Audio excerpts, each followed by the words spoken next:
All right, so Maggie, we're going to do your first dish for us today, which is going to be the pecan tart. That is correct. It's a very simple one, but it's also very well loved in New Orleans, so you want to make sure you do it right.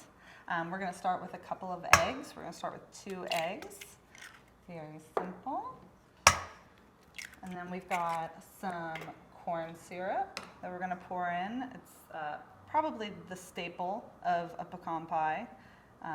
Some nice Caro corn syrup.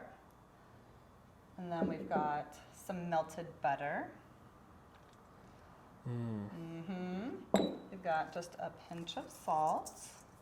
We're going to do a little sugar, about a half a cup. And we're going to do about a half a tablespoon of vanilla. And 2 tablespoons of flour. So it's all very simple ingredients that you probably have around the house or in your kitchen. You have all these ingredients, so it's not hard by any means. And what we're going to do is we're just going to very, very carefully just whisk it until it all comes together. And the nice thing about this is that you can use this as a base for anything. We served this at Pesh with peanuts and chocolate chips. We serve it at Koshan with coconut and pecans. So it's a nice base for playing with other things.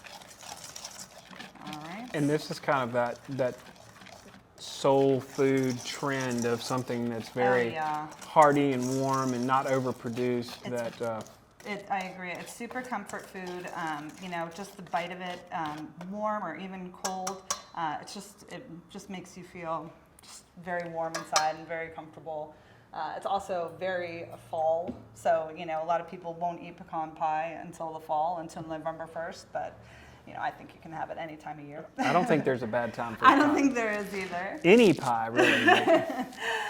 So what we can do, we have some little tart shells. And this, again, you can do it in a pie shell, a larger tart shell. Basically, it's a nice, option. The world is your oyster, I guess. And then for this, you can use either the whole pecan pieces or the halves, or you can use the small ones. I like to use the small ones for a smaller tart just because, that way you kind of get a little bit of a piece in every bite.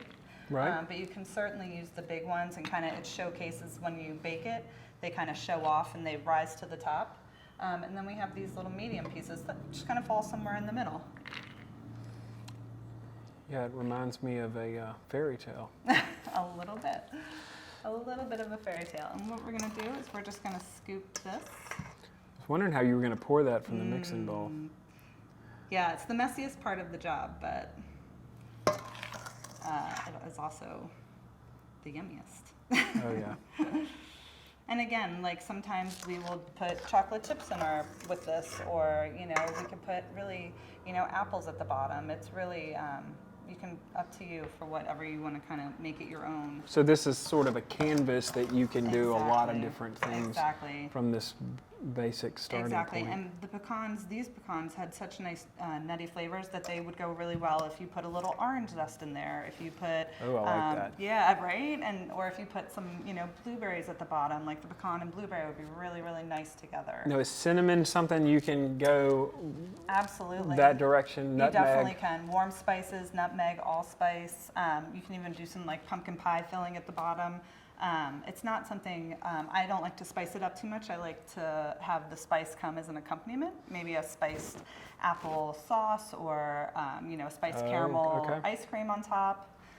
So that's where I like the spice to come in. I like to keep this pretty neutral so that I can doll it up elsewhere. So you've got your tarts. Yep. And how long do you cook these? Yep, so we'll bake them at 300, depending on your oven, obviously, depending on how hot it is. I did these for about 300 for 45 minutes. Look at that. So we have these ones that I baked earlier today, and they're just so nice when you have a spoon. Can we break into one of these?